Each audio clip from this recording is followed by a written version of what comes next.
Congratulations, it's a boy. Or congratulations, it's a girl. As a pediatrician for nearly 20 years, that's how many of my patient relationships began. Our bodies declare our sex. Biological sex is not assigned. Sex is determined at conception by our DNA, stamped into every cell of our bodies. Human sexuality is binary. Either you have a normal Y chromosome and develop into a male, or you don't, and you will develop into a female. There are at least 6,500 genetic differences between men and women. Hormones and surgery cannot and do not change this. Look, an identity is not biological, it is psychological. Identity has to do with thinking and feeling. Thoughts and feelings are not biologically hardwired. Our thinking and feeling may be factually right or factually wrong. For example, if I walk into my doctor's office today and say, "Hi, I'm Margaret Thatcher," my physician will say I am delusional and give me an antipsychotic. However, if instead I walked in and said, "I am a man," he would say, "Congratulations, you're transgender." If I were to say, "Doctor, I am suicidal. I'm an amputee trapped in a normal body. Please surgically remove my leg," I'll be diagnosed with body identity integrity disorder. But if I walk up to that same doctor and say, "I'm a man, sign me up for a double mastectomy," my physician will. See, according to most mainstream medical organizations, if you want to cut off a healthy arm or a healthy leg, you're mentally ill. But if you want to cut off healthy breasts or a penis, you're transgender. Let's be clear, no one is born transgender. If gender identity were hardwired in the brain before birth, identical twins would have the same gender identity 100% of the time. They don't.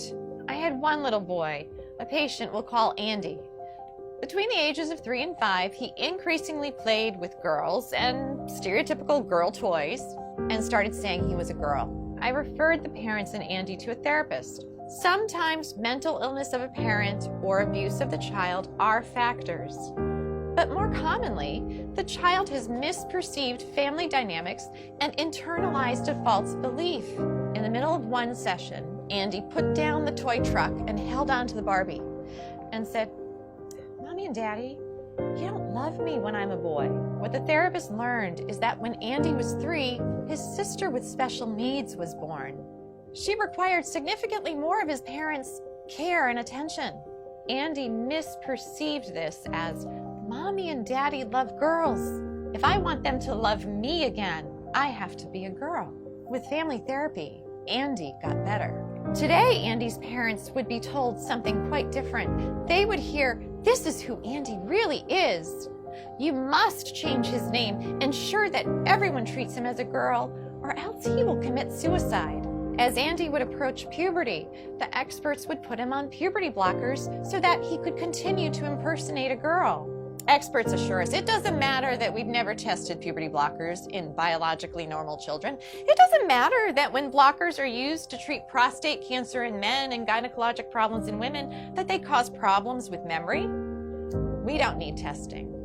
No, we need to arrest his physical development now, or he'll commit suicide. But this is not true. Instead, when supported in their biological sex through natural puberty, the vast majority of gender-confused children get better. Yet, we are chemically castrating gender-confused children with puberty blockers.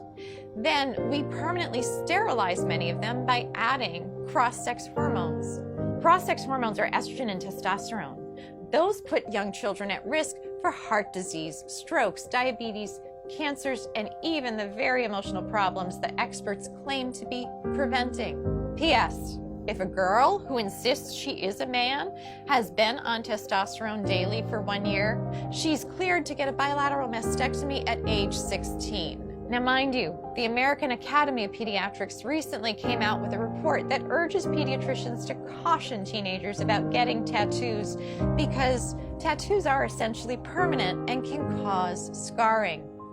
But this same AAP is 110% in support of 16-year-old girls getting a double mastectomy, even without parental consent, so long as the girl insists that she is a man and has been taking testosterone daily for 1 year. Let's be clear, to indoctrinate all children from preschool forward with the lie that they could be trapped in the wrong body disrupts the very foundation of a child's reality testing. If a child can't trust the reality of their physical bodies, who or what can they trust? Transgender ideology in schools is psychological abuse that often leads to chemical castration, sterilization, and surgical mutilation. If that's not child abuse, ladies and gentlemen, what is?